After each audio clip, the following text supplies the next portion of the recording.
What's going on YouTube? This is Mario again, back again with another video. Um, this video I want to talk about a situation that happened last week with the rapper John Givez.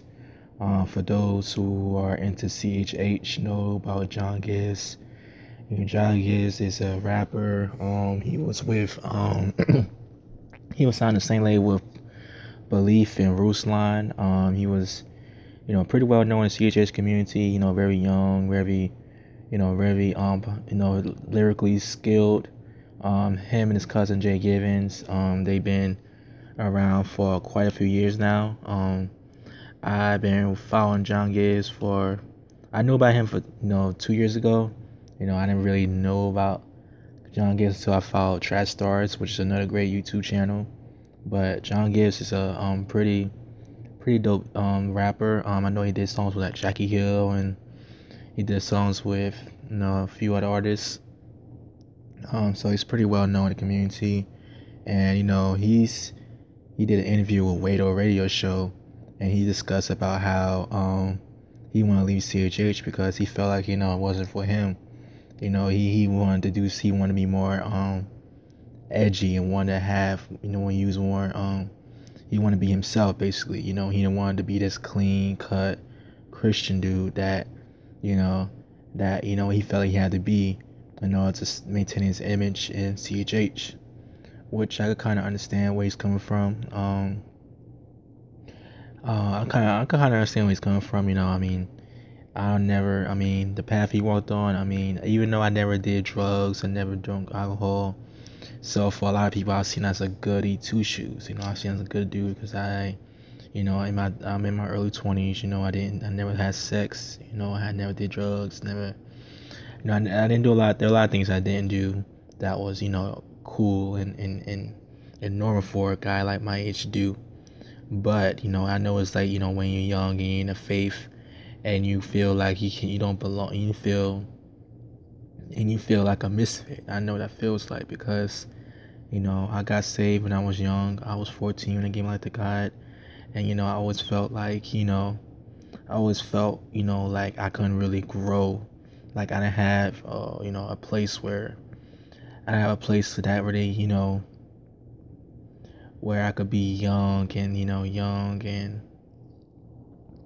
or being young and safe. A place where I could be young and safe and feel comfortable doing so. When I'm like I didn't have like a Lecrae or a D1 or anything like that in my community. That was young, progressive, and doing things outside the four walls of the church. Where I grew up. Where I was. In my town. People are very.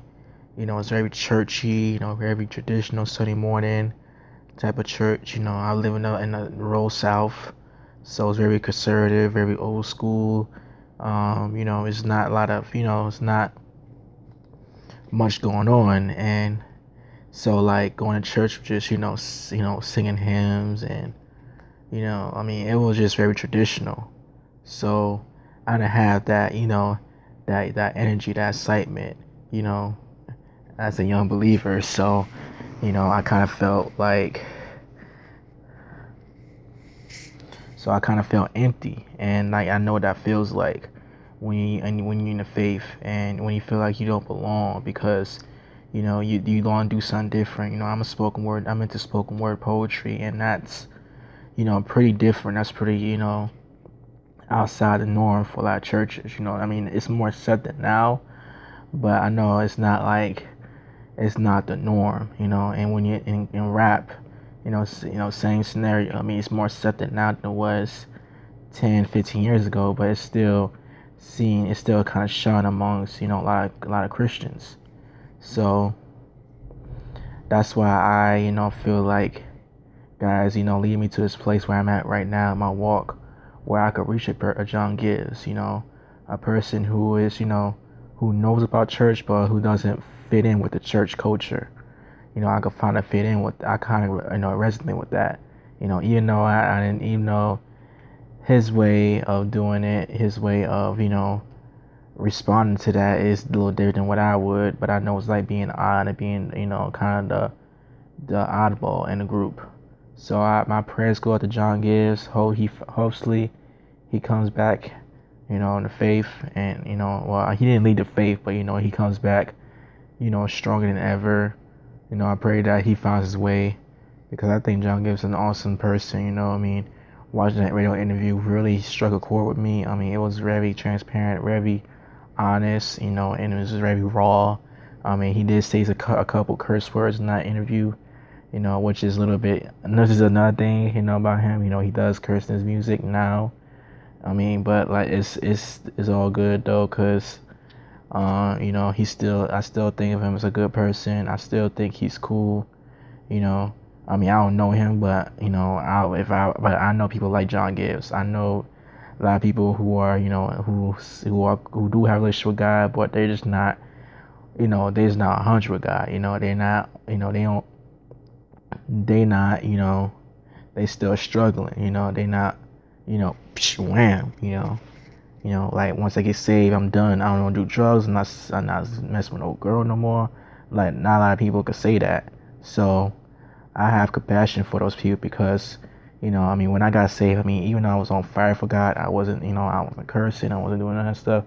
I still kind of felt empty. I still kind of had that void, because, it was hard. I didn't have, nobody around me to really decide with me, so it always felt kind of empty. So that's why I pray for John Givez, that he finds his way, and that he, comes back stronger than ever. So till next time, you guys. Peace.